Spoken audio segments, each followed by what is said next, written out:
feel. The day disappeared with the day it was healed.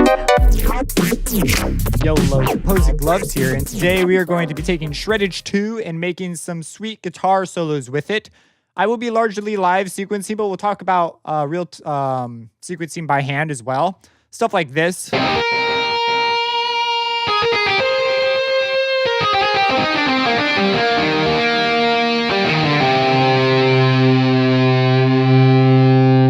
You know, things of that nature, sort of this, you know, this shreddage vibe. And we're also going to talk about like chugs. I have a delay, so the chugs don't quite work that great, but we're going to be talking about how to make things sound more real and of that nature per request. And so let's jump into it. I prefer live sequencing for this simply because live sequencing tends to work out the best when it comes to musical phrasing. So musical phrasing is paramount in realistic sounding sample-based recordings, if that makes sense. Meaning if you're going to make something with samples, you got to make sure that whatever it is you're doing with those samples is something that people would do with the actual instrument intuitively. You're sort of trying to fulfill this expectation. You want to be unique, but you don't want to like go off in some weird angle because you're not using an actual guitar. And so I find live sequencing to help me with that intuition a lot more. I find it actually way harder to sequence by hand unless I have something pretty specific in mind.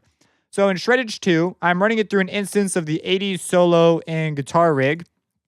And I'm also, oh, it should be open then. I've got some drums we'll talk about. We're going to do a little bit of sequencing here.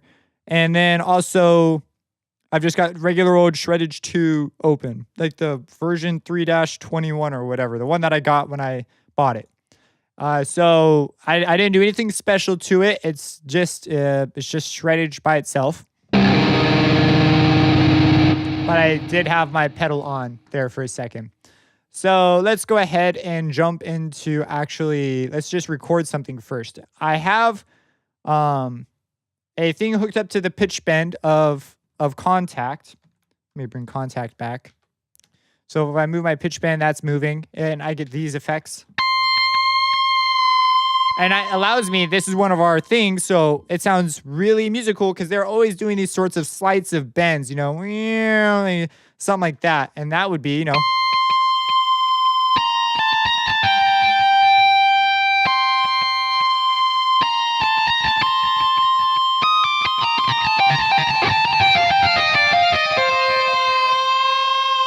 Stuff of that nature. And then also the other thing that's really musical is on long notes. It's typical. You're playing a long note. It's true of most string instruments. Let's say I'm playing violin.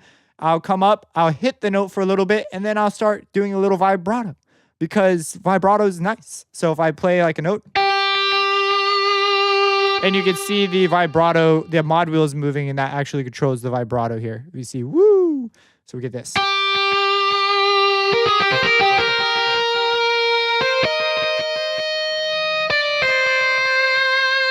And you do varying amounts. You don't do the same amount every time. Sometimes you put the vibrato all the way up to the top so that it's like getting crazier and crazier towards the end of the note. And then boom, you turn the vibrato off and move on to another note. Like so.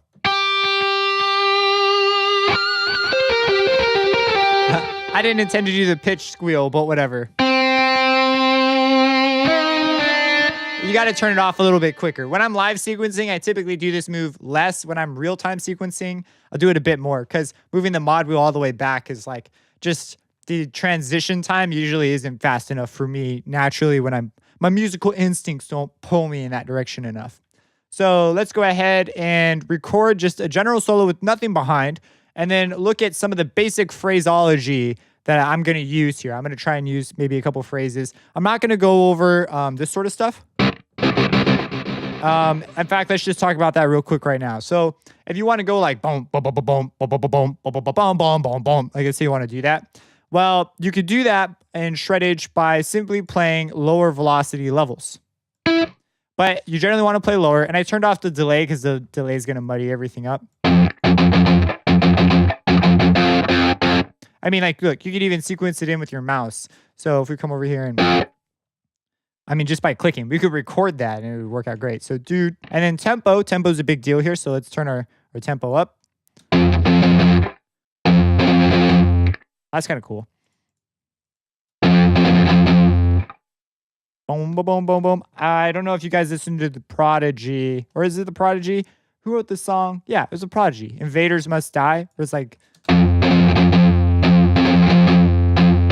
I mean, it was a different rhythm, you know. Down, down, down, down, down, down, down, down, down, down, down, down, down, down, stuff like that. Boom, ba-doom, ba-doom, boom, boom, boom, ba-doom, ba-doom, boom.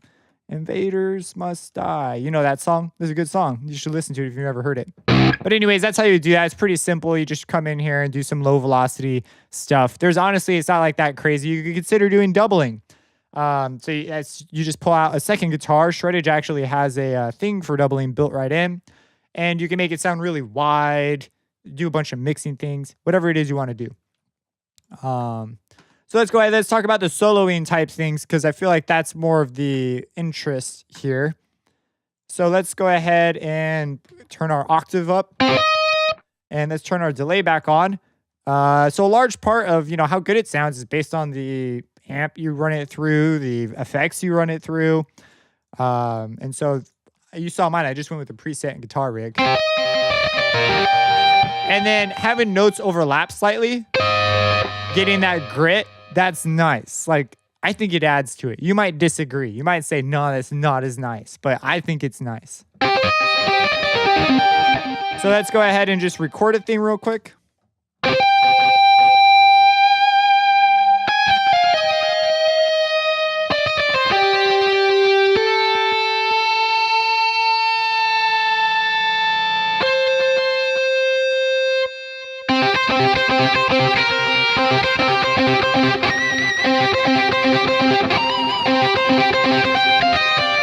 Whoops, that was not good. I don't want the pitch squeals. If I hit at max, I get a pitch squeal, and I don't want that.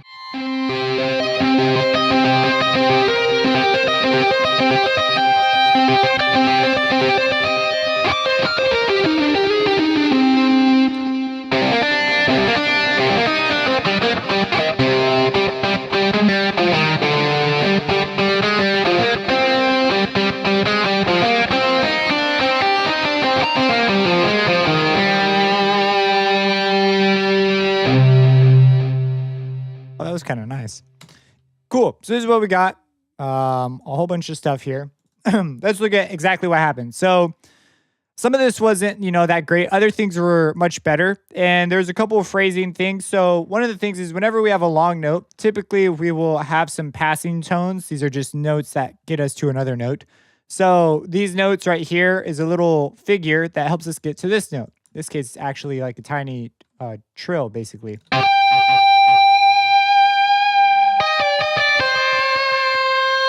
And we notice we have some, in this case, some not so great ideas and some better ideas. So this is the pitch bend. Let's get rid of that, and that should sound much better. And what I'm doing is I'm just, you know, moving it up and down. This is analogous to a guitar player moving the string up and down. Adds a lot of depth to the performance. And this is one of the cool things about guitars, how malleable pitch is. Because you just simply move the string and it changes. Or not moving the string. What am I talking about? You're moving your finger. But you get the picture.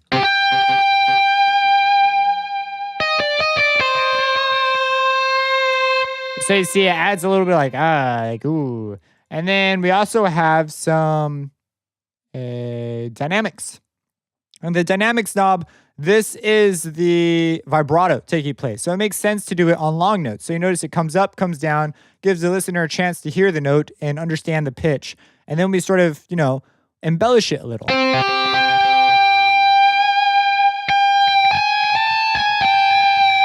And see, those notes probably would have picked something different, but whatever. So these are typical phrasing type things. Here, I went for one of those run type of ideas.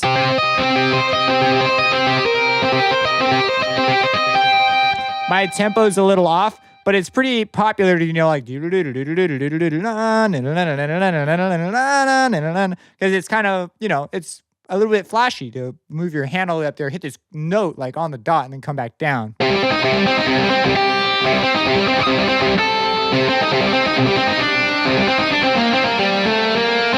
Especially if it's really high.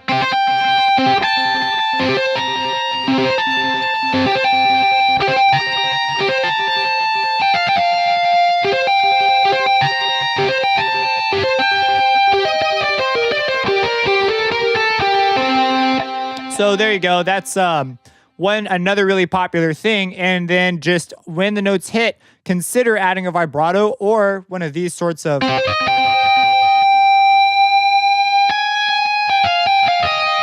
And those pitch bends just add like another dimension. It is like you're selling it at this point. You can see it's actually not that hard to make it sound good. It's mostly about what notes you choose to play. And the sequencing can get a little intense, especially if you consider the sheer amount of velocity levels that are happening. So yeah, this sort of stuff I prefer to live sequence in. And if we come over to the pitch bend setting, you see I have the pitch bend set to a range of 2. And the reason for this is I want to be able to slide to the next note really easily. I don't want a half step necessarily. I want the, because I can just change the amount. So I find the pitch bend range of 2 to be a pretty good amount to mess with. And so, because it allows me to get to the next note. Or if I go all the way. And so having this ability to go to the next note, if I set it to like a range of 12, it's usually just way too much. And I have a harder time using it musically. So that's why I like the range of 2. And then you also notice on the vibrato, besides the fact that I'm turning it on and off in time, you notice that they don't all come up to the same level. They're at different levels because different amounts of vibrato are needed. Another popular effect I like to do with the vibrato is actually have it grow to the very end and then have it instantly shut off right there, right at the very end. So I have it, grow, grow, grow.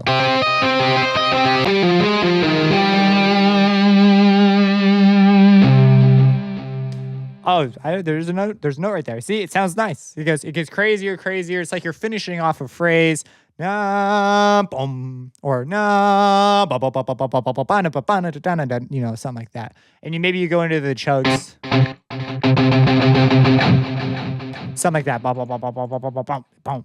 So let's go ahead. Let's try and do something here with these drums.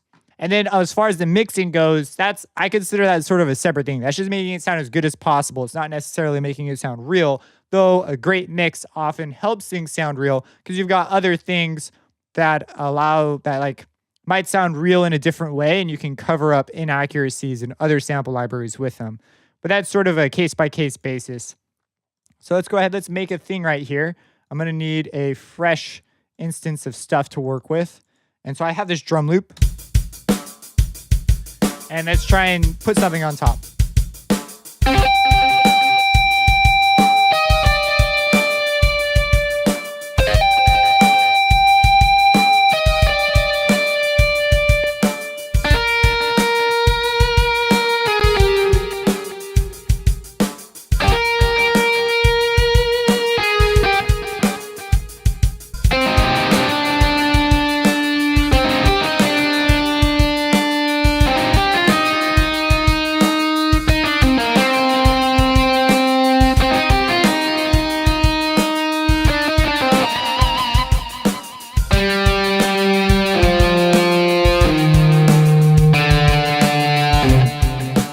So I'm picturing sort of this halftime type vibe right here, but you're getting the idea. If we go to we're not at halftime, but just not as fast. Let's try something a little more. Let's see if we can come up with something a little more quick. Go on.